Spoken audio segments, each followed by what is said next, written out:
Okay, I've got a lot to say on the issue of Cleric. And so before I cover the newest edition of D&D, I want to talk about clerics and the other versions. So if you look at religion and mythology, religious figures didn't fit this cleric archetype. They fit either the warrior archetype or the wizard archetype. This clerics did not exist until the original version of D&D.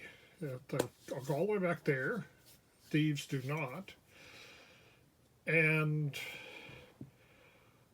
it was a kind of a hybrid between the fighting man and the magic user. That it was a class that was not as good at fighting as the fighting man, but it was also able to use magic like the magic user. Kind of a hybrid. And they had the ability to do spells, but the spell lists were, if you're going to have two different spellcasting classes, they should have completely different lists of spells. And there were some spells that were unique to each class at that time.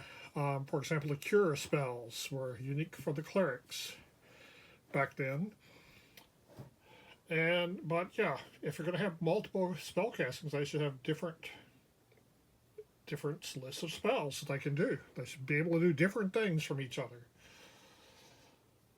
The alternative is to have no classes at all and have every class be able to do everything. And there are some systems that work that way. So one of the things about the cleric class is they could turn undead. And this was something that was adopted from Peter Cushing's portrayal of Van Helsing in the Dracula movies of the time. And Van Helsing was not portrayed as like being a cleric or even a religious figure. He wasn't even a warrior type. He was more of a magic user, more of a wizard. But not really. He was more like an ordinary person. And so it makes sense to give this turning ability to every character. You don't need a unique class for that. But in the old editions before Wizards of the Coast, clerics could turn as many times as they wanted. They could turn all day long. And in the more recent versions, they were limited to the number of times they could turn per day. There was an instant where I was running first edition for a bunch of new school players, and they were pitted against a horde of thousands of skeletons. And the couple of the other players were telling the cleric, "No, don't turn them yet. Don't turn them yet." And we reached a point where I suddenly realized that they didn't know that clerics could turn as many times as they wanted. And they suddenly realized they could. And it's like a shocked expression on all their faces when that moment happened.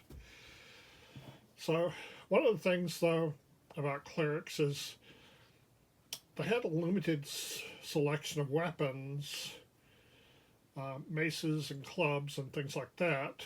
Most of them tended to carry maces. And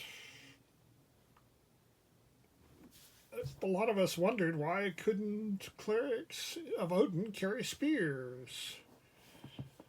Or clerics of Neptune carry tridents?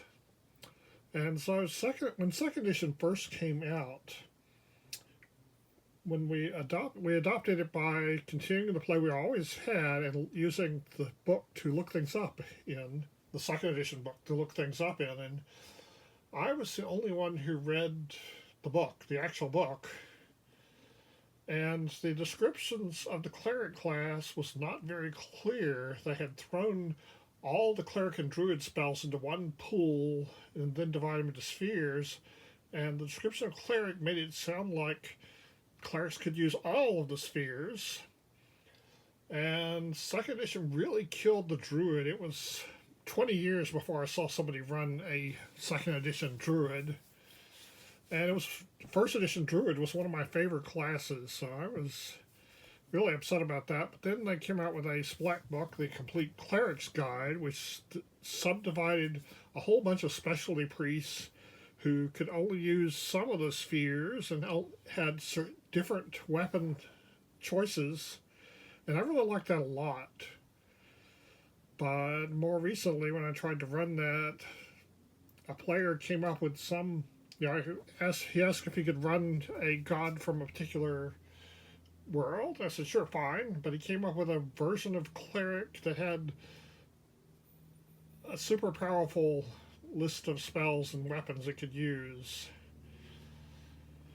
So, anyway, in the 3.5 era, they started calling something Godzilla, Cleric or Druidzilla, because clerics and druids are really powerful in that version.